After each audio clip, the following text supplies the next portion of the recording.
विकास ने जैसे ही घर में कदम रखा तो उसके पैरों तले ज़मीन खिसक गई, क्योंकि सामने जो कुछ उसे दिख रहा था वह यकीन के काबिल बिल्कुल नहीं था। उसके कमरे का दरवाज़ा खुला पड़ा था, अलमारी से कपड़े कुछ फर्श पर पड़े थे, कुछ बेड पर, और उसकी पत्नी घर में नहीं थी। वह समझ चुका था कि उसकी पत्नी शिल्पा घर छोड़कर जा चुकी है, क्योंकि अभी कुछ देर पहले उन दोनों का घमासान युद्ध हुआ था। विकास को अपनी गलती का एहसास हो चुका था कि उसने अपनी पत्नी के साथ गलत व्यवहार किया है।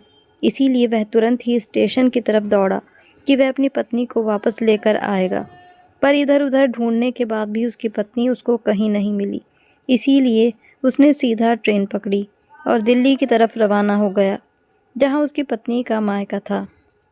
ट्रेन में बैठा वह अपने और अपनी पत्नी के बारे में ही सोचे जा रहा था कि तभी उसकी नज़र सामने वाली सीट पर गई, जहां लगभग एक 19-20 साल की लड़की बैठी हुई थी, जो बहुत ज़्यादा डरी सहमी हुई सी दिख रही थी।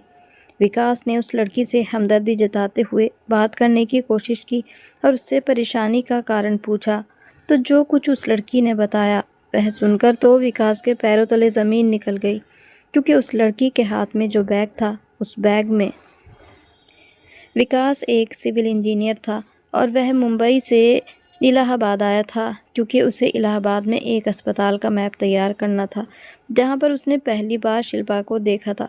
जिस जगह पर अस्पताल बन रहा था उसके सामने एक स्कूल था, जहां पर शिल्पा टीचिंग करती थी।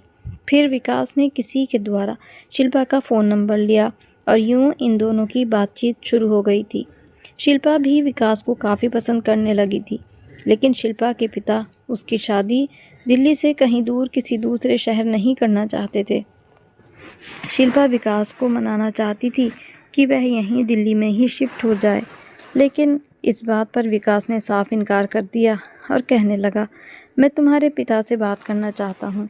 जिस पर शिल्पा ने कहा, कोई फ़ायदा नहीं बात करने का, मैं अपने पिता को अच्छी तरह जानती हूँ, वह इस बात के लिए कभी तैयार नहीं होंगे।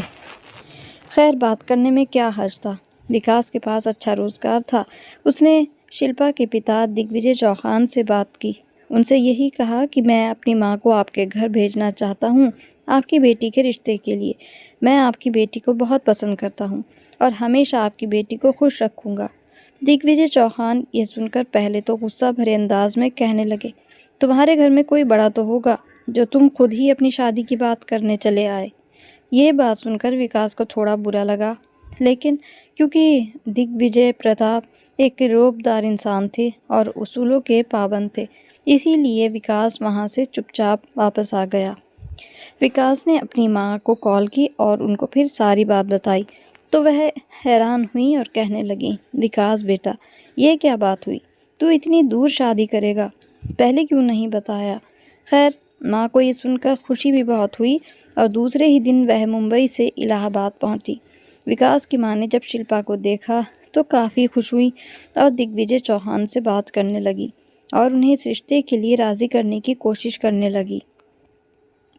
पर दिग्विजय जी अपनी इकलौती बेटी का इतनी दूर रिश्ता करने के लिए राज़ी नहीं थे। फिर भी विकास की माँ ने उन्हें किसी तरह से मना लिया और शिल्पा और विकास की शादी पक्की हो गई। मुंबई से विकास की बारात शिल्पा को लेने इलाहाबाद आई और खूब धूमधाम से उन दोनों की शादी हो गई। हालांकि इतनी दूर अपने पिता को छोड़कर जाना शिल्पा को भी दुख दे रहा था, लेकिन विकास को पाने की उसे बहुत ज़्यादा खुशी थी। शादी को अभी कुछ ही महीने गुजरे थे। एक दिन शिल्पा ने विकास से कहा कि विकास, मैं नौकरी करना चाहती हूँ। लेकिन ये बात सुनकर विकास ने साफ इनकार कर दिया। लेकिन शिल्पा विकास को मनाने की बार बार कोशिश कर रही थी और विकास उसे समझाने की कोशिश कर रहा था कि उसकी माँ बीमार है, इसीलिए वह घर पर रहकर उसकी माँ की देखभाल करे। लेकिन शिल्पा अपनी बात पर अटल रही, जिस पर विकास ने चिल्लाकर कहा, तुम मेरी किसी बात को नहीं मानती। शिल्पा को भी अब गुस्सा आ चुका था। वह विकास से कहने लगी कि आपकी माँ है, माँ की सेवा करना आपकी जिम्मेदारी है, ना कि मेरी। जिस पर विकास को और ज़्यादा गुस्सा आ गया। उसने शिल्पा को एक थप्पड़ दे मारा। शिल्पा मुंह पर हाथ रख के रोते हुए घर से बाहर निकल गई। सीधा ट्रेन में बैठकर इलाहाबाद चली गई। विकास को अपनी गलती का एहसास हुआ। अब वह पत्नी के लिए काफ़ी ज़्यादा परेशान हो चुका था। अपनी माँ को बताया कि वह नाराज़ होकर वापस इलाहाबाद चली गई है। उसकी माँ हैरान हुई, कहने लगी, क्यों चली गई? क्या कहा तुमने उसे? फिर नज़रें झुकाए उसने अपनी माँ को बताया कि गुस्से में मैंने शिल्पा पर हाथ उठाया था। यह सुनकर विकास की माँ को बहुत गुस्सा आया और कहने लगी, जाओ उसे मनाकर लेकर आओ। अपनी माँ के जोर देने पर वह जाने के लिए तैयार हुआ। अगली ट्रेन 2 घंटे बाद थी। तभी जल्दी ही वह ट्रेन में बैठ गया और ट्रेन मुंबई से दिल्ली की तरफ चल पड़ी। विकास की नज़र अपने सामने की सीट पर बैठी एक लड़की पर गई जो खिड़की की तरफ मुंह कर कर बैठी थी, लेकिन बड़ी बेचैन सी लग रही थी। उसे देखने से साफ पता चल रहा था कि वो बहुत ज़्यादा डरी हुई है, जैसे पहली बार ही उसने ट्रेन का सफ़र किया हो। उस लड़की ने अपने बैग को अपने दोनों हाथों से कसकर अपने सीने से लगाया हुआ था। शायद उस बैग में सिर्फ कपड़े और सामान नहीं, बल्कि कोई ख़जाना उस बैग में रखा हो। कभी खिड़की के बाहर झांकती तो कभी सहमी नज़रों से चारों तरफ बैठे लोगों को देखती, लेकिन विकास ने अपनी नज़र उसकी तरफ से हटा ली। पर न जाने क्यों बार बार विकास की नज़र उसके चेहरे पर जम जाती। वह अपने आप ही सोचने लगा कि इतनी छोटी उम्र में ये लड़की न जाने किस तकलीफ़ में है या किस परेशानी में। वह उस लड़की को बार बार नज़रअंदाज करने की कोशिश कर रहा था, लेकिन अब वह लड़की भी कई बार विकास की तरफ देख चुकी थी। फिर विकास ने काफ़ी हिम्मत जताते हुए उस लड़की से बात करने की कोशिश की। विकास कहने लगा, कहाँ जा रही हैं आप? उस लड़की ने विकास पर आंखें निकालते हुए कहा, तुम कौन तुमसे मतलब तुम कौन होते हो मुझसे ये सवाल करने वाले? जान ना पहचान बस गले पड़ने को तैयार रहते हैं। और न जाने कितनी बातें उस मासूम सी डरी सहमी सी दिखने वाली लड़की ने विकास को सुना दी। विकास खामोश रह गया। फिर विकास दूसरी तरफ मुंह करके बैठ गया और वह शिल्पा के बारे में सोचने लगा कि न जाने उसके पिता अब उसको मेरे साथ वापस भेजेंगे भी या नहीं। वह तो पहले ही इतनी दूर शादी करने के लिए तैयार नहीं थे। वह अपनी ही सोचों में गुम था। तभी सामने बैठी उस लड़की ने कहा, सुनिए। विकास का एकदम से ध्यान टूटा, जैसे उसे लड़की की आवाज़ पर यकीन न आ रहा हो। विकास ने कहा, जी कहिए। वह लड़की कुछ हिचकिचाते हुए कहने लगी, माफ़ कीजिए, मैं शायद कुछ ज़्यादा ही बोल गई। क्या है ना, आजकल अच्छे और बुरे लोगों में फ़र्क करना मुश्किल हो गया है। अकेली लड़की देखते ही आप तो जानते ही हैं ना। वह लड़की अपना वाक्य अधूरा छोड़कर आगे बोली तो विकास कहने लगा, कोई बात नहीं, मैं भी किसी अनजान से यूं ही बात नहीं करता। बस मुझे आप थोड़ी परेशान लग रही थी, इसीलिए पूछ बैठा। विकास ने हल्की मुस्कान दी और कहा, मैं तुम्हें अपनी बहन मान सकता हूँ, ताकि अगर इस सफ़र में कोई परेशानी हो तो मैं मदद कर सकूँ। और लड़की धीमे से सिर हिलाकर बोली, ठीक है भाई। ट्रेन की खिड़की से आती हवा में हल्की ठंडक थी, लेकिन उस ठंडक में भी लड़की के माथे पर पसीने की बूंदें चमक रही थी, मानो उसका मन हर सेकंड किसी डर और उलझन से लड़ रहा हो। विकास ने अपनी जेब से फ़ोन निकाला, गैलरी खोली और लड़की की तरफ बढ़ाते हुए बोला, देखो, ये मेरी माँ है और ये मेरी पत्नी है। हाँ, अगर मेरी कोई बहन होती तो तुम्हारी ही उम्र की होती।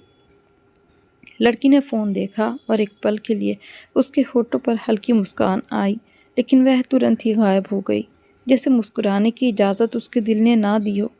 अच्छी है आपकी पत्नी, उसने धीमे से कहा और फिर खिड़की से बाहर देखने लगी।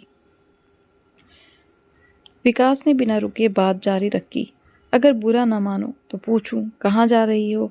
लड़की ने एक पल को उसकी तरफ देखा, फिर जैसे खुद को मनाते हुए बोली, दिल्ली, एक दोस्त से मिलने। यह सुनते ही विकास सोचने लगा, दिल्ली, रात का सफ़र, अकेली लड़की, चेहरे पर डर। ये कहानी उतनी सीधी नहीं है जितनी वो कह रही है। लेकिन उसने तुरंत कुछ जताया नहीं, बस हल्के से मुस्कुरा कर कहा, अच्छा, तो पढ़ाई के लिए जा रही हो या नौकरी के लिए? लड़की ने सिर झुका लिया, कुछ पल चुप रही, फिर लगभग फुसफुसाते हुए बोली, नौकरी नहीं, मैं बस जा रही हूँ। उसकी आंखें इधर उधर घूम रही थी, जैसे वो सच छुपाने की कोशिश कर रही हो, लेकिन दिल के बोझ को ज़्यादा देर तक छुपा पाना आसान नहीं था। विकास ने कहा, देखो, मैं तुम्हें जानता नहीं हूँ, तुम मुझे जानती नहीं हो, लेकिन सफ़र में अजनबी भी कभी कभी अपने से ज़्यादा अपने हो जाते हैं। अगर तुम्हें लगे कि कुछ कहना है तो कह सकती हो। उस लड़की के मन पर जैसे कोई बोझ था और शायद उसे एक सहारे की भी ज़रूरत थी।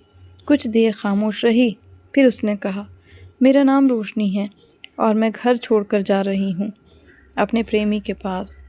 विकास के चेहरे पर कोई हैरानी नहीं आई, बस उसके भीतर एक सन्नाटा उतर गया।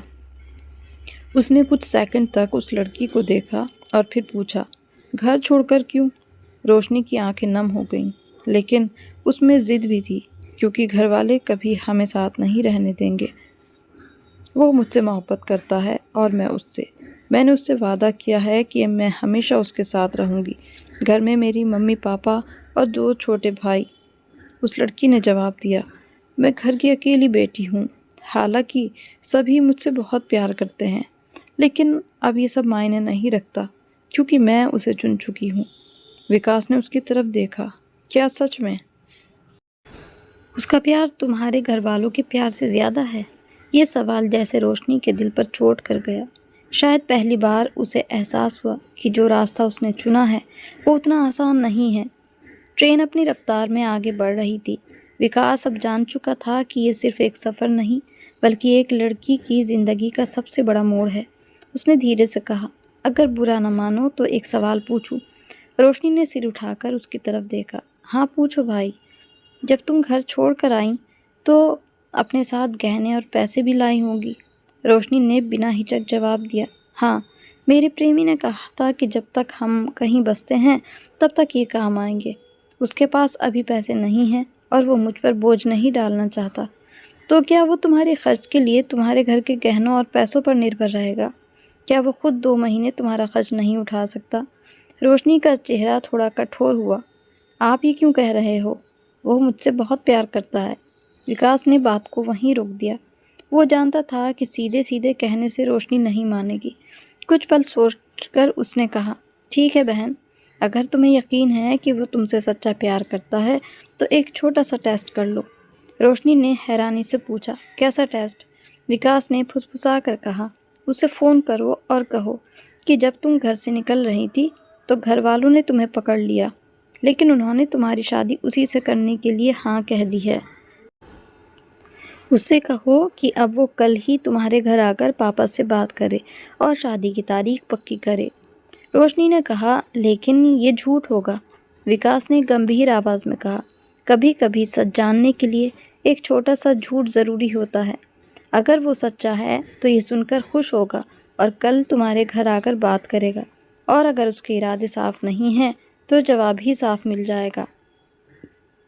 रोशनी ने थोड़ी देर सोचा। उसके हाथ कांप रहे थे, लेकिन आखिरकार उसने मोबाइल निकाला और नंबर डायल कर दिया। कुछ पल बाद उधर से आवाज़ आई, रोशनी कहाँ तक पहुँची? रोशनी ने विकास की तरफ देखा। उसने सिर हिलाकर इशारा किया, जैसे कहा था वैसा ही बोलो। रोशनी ने धीमे लेकिन ठहरे हुए लहजे में कहा, राजू, जब मैं घर से निकल रही थी तो पापा ने देख लिया, लेकिन गुस्सा करने के बजाय वो मान गए हैं कि हमारी शादी होगी। उन्होंने कहा है कि तुम कल आकर बात कर लो और शादी की तारीख तय कर लो। कुछ सेकंड का सन्नाटा, फिर उधर से जल्दी जल्दी बोलते हुए राजू ने कहा, क्या ये कैसे हो सकता है? तुम जानती हो मेरे पास पैसे नहीं हैं और ऊपर से कर्ज भी है। हम ऐसे शादी नहीं कर सकते। तुम्हें तो भागकर ही मेरे पास आना होगा। रोशनी ने एक आखिरी कोशिश की, लेकिन अब पापा मान गए हैं तो क्यों ना हम घर वालों की मर्ज़ी से शादी करें, सब खुश होंगे। लेकिन राजू ने बीच में काटते हुए कहा, नहीं रोशनी, अगर तुम मुझसे शादी करना चाहती हो तो भागकर ही आओ, नहीं तो ये सब भूल जाओ। और अगले ही पल फ़ोन कट गया। रोशनी के हाथ से फ़ोन धीरे धीरे नीचे सरक गया। चेहरे का रंग उड़ चुका था और आंखों में पानी भरने लगा था। वो कुछ बोल नहीं पा रही थी, सिर्फ इतना महसूस कर पा रही थी कि जिस मोहब्बत के लिए उसने घर छोड़ा वो मोहब्बत पैसों और गहनों पर टिकी थी, ना कि उसके दिल पर। फ़ोन करते ही रोशनी की आंखों में भरे आंसू जैसे एकदम बह निकले और वह सीट पर बैठे बैठे दोनों हाथों से अपना चेहरा ढककर रोने लगी। विकास ने उसके कांपते कंधे पर हल्का सा हाथ रखा। बहन, मैंने कहा था ना, अगर वो सच्चा होता तो आज ही तुम्हारे घर आकर बात करता। लेकिन अब देख लो, उसके लिए तुम्हारा प्यार नहीं, तुम्हारे गहने और पैसे ज़्यादा मायने रखते हैं। रोशनी ने चेहरा उठाया। उसकी आंखें लाल थीं। भाई, अब मैं क्या करूँगी? घर तो छोड़ चुकी हूँ।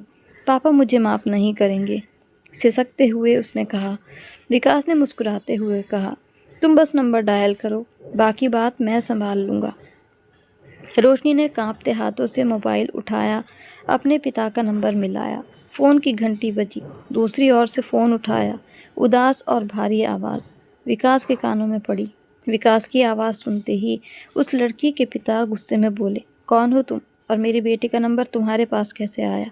अंकल गुस्सा मत कीजिए, मैं विकास बोल रहा हूँ। आपकी बेटी मेरे साथ ट्रेन में सफ़र कर रही थी और विकास ने सारी बात रोशनी के पिता को बताई। लेकिन अब वो घर लौटना चाहती है। वो डर रही है कि आप लोग नाराज़ होंगे। कहाँ है मेरी बेटी? उसको फ़ोन दो, मैं उससे बात करना चाहता हूँ। हाथ में फ़ोन लेते ही रोशनी के मुंह से बस एक ही शब्द निकला, पापा। और फिर दोनों तरफ सिर्फ रोने की आवाज़ें थीं।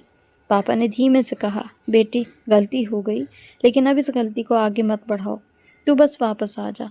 किसी को कुछ नहीं पता, घर तेरे बिना सूना है। रोशनी फूट फूट कर रो पड़ी। पापा मैं आ रही हूँ। विकास ने स्टेशन का टाइम देखा, अगला स्टेशन आने वाला है। उसके बाद विकास उस लड़की रोशनी के साथ अगले स्टेशन पर उतर गया और वापस जाने वाली ट्रेन पकड़ी जहाँ पर रोशनी रहती थी। विकास अपनी जिम्मेदारी पर उस लड़की को साथ लेकर जा रहा था, जबकि उसे अपनी पत्नी के पास भी जल्दी से जल्दी पहुँचना था। लेकिन इस समय विकास को सिर्फ इंसानियत का रिश्ता निभाना था। जल्दी ही नए स्टेशन पर ट्रेन भी आ गई। विकास और रोशनी उस ट्रेन में चढ़ गए और 2 घंटे बाद ही ट्रेन ने उन्हें उनकी मंजिल तक पहुंचा दिया। अब रोशनी की लगातार अपने पिता से फ़ोन पर बात हो रही थी। रोशनी ने खामोशी से विकास की तरफ देखा, फिर कहने लगी, भाई आज अगर आप ना होते तो शायद आज मेरी ज़िंदगी ख़त्म हो जाती। विकास ने मुस्कुराकर कहा, बस इतना याद रखना, घर वाले ही असली मोहब्बत करते हैं, बाकी दुनिया तो बस मौके तलाशती है। हर स्टेशन पार करते करते उसे लग रहा था जैसे वह अपने अतीत की गलतियों से दूर धुंध की तरह पीछे छूटते जा रहे थे और बचपन की यादें, घर के आंगन की खुशबू, पापा की डांट में छुपा प्यार, भाइयों की हंसी, सब उसके दिल में फिर से जीवित हो रहे थे। जब ट्रेन स्टेशन पर पहुंची तो प्लेटफार्म पर दूर से ही उसने अपने पिता को देखा। वह वहीं खड़े थे, आंखों में चिंता और चेहरे पर उम्मीद। रोशनी के कदम धीमे हो गए, गला भर आया, लेकिन जैसे ही पापा ने उसे देखा, वो भीगती आंखों के साथ उसकी तरफ बढ़े और बिना एक शब्द कहे उसे अपने सीने से लगा लिया। उस एक पल में रोशनी को महसूस हुआ कि दुनिया का कोई भी रिश्ता इस पिता और औलाद के रिश्ते की बराबरी नहीं कर सकता। पापा ने बस इतना कहा, चल बेटी घर चलते हैं, और वो उनके साथ चुपचाप चल पड़ी। उसके बाद रोशनी के पिता ने विकास के सामने हाथ जोड़ लिए तो विकास ने एकदम से उनके हाथ पकड़ लिए, कहने लगा, जब तक दुनिया में इंसानियत जिंदा है तब तक न जाने कितनी बेटियां, कितनी बहनें सुरक्षित हैं। फिर विकास ने रोशनी के सिर पर हाथ रखा और कहा, रोशनी खुश रहो बहन, और हमेशा याद रखना, जो तुम्हें तुम्हारे घर वालों से अलग करे वो तुम्हारा नहीं हो सकता। इतना कहकर विकास ने रोशनी और उसके पिता से विदा ली और वह इलाहाबाद जाने वाली ट्रेन के लिए आगे बढ़ गया। तभी उसके मोबाइल पर शिल्पा का फ़ोन आया। शिल्पा विकास से माफ़ी मांग रही थी। वह रो रही थी कि मैंने गुस्से में ऐसा गलत कदम उठा लिया। तुम परेशान मत हो, मैं वापस घर आ चुकी हूँ। ये सुनकर विकास बहुत खुश हुआ। उसने कहा, ये बहुत अच्छी बात है, मैं बस बीच रास्ते में हूँ, मैं भी घर लौट कर आ रहा हूँ।